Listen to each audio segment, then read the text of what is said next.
Einatmen, streck die Nähe nach oben. Find die Länge. Und atme aus.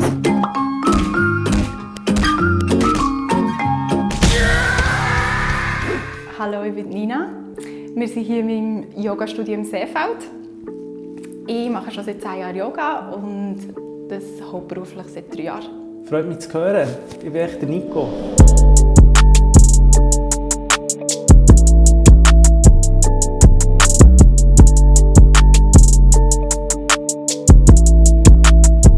Schön bist du da, aber ich glaube, so wie du aussiehst, wird das nicht ganz in die Gang ziehen. Lass die Schultern mal sinken und dann schließt du deine Augen und wir fangen an mit ein paar Atemübungen. Du nimmst deine rechte Hand, Daumen und Ringfinger und bringst die Zeige- und Mittelfinger zum Daumenballen. Schliessest dann dein rechte Nasenloch und atmest mal durch links ein. Atmest durch rechts aus, schliessest deine linke Nase, ziehst deine Arme mal über den Körper, streckst dich in die Länge und lässt deine Hände in der Mitte zum Herzen fließen.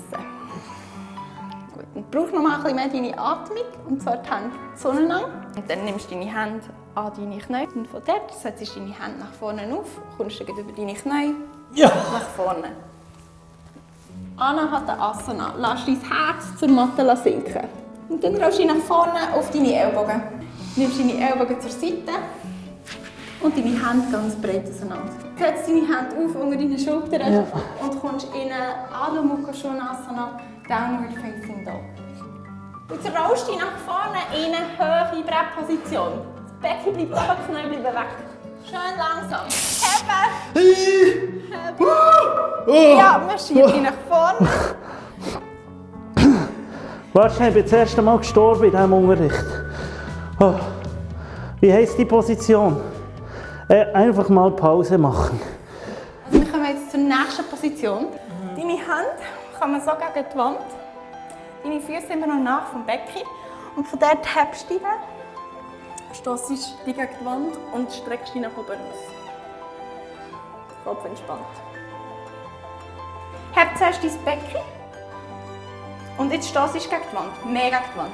Ja, noch höher. Streck deine Arme. Nice. Gut, Kopf entspannt. Also deine Füße. Noch ein Atemzug. Streck deine Arme. Streck deine Arme. Langsam runter. Perfekt. Die Füße sind noch ein bisschen breiter. Kommst so in ein Malasana, ein Yogi Squat. Okay. Hebst deine Hüfte ein bisschen höher. Es geht ja tipptopp. Perfekt. Und streckst deine Arme nach oben aus. Und jetzt kommst du gleichzeitig auf deine Zehenspitzen und streckst dich noch ein bisschen weiter nach oben. Möglicherweise noch ein bisschen länger werden durch die Atmung. Gesicht entspannt, deine Lippen entspannen. Hände aufsetzen, bring deine Beine zurück in eine gestreckte Position. Und von dort kommst du in eine kleine Krähe. Bring deine Knie so hoch nach oben wie du kannst und hüpf dich dann auf die Oberarme. Yes. Bring die Knie noch ein bisschen höher rauf. Scheiße! Es hat niemand gesagt, dass man muss fliegen. So. Was ist das? Mann! Was ist sie? Ich habe noch nie so Verlangen nach meiner Mutter gehabt. Irgendwie habe ich das Gefühl, ich muss irgendwo einen Tee trinken. Oder einfach mal eine Woche ins Bett liegen. Okay.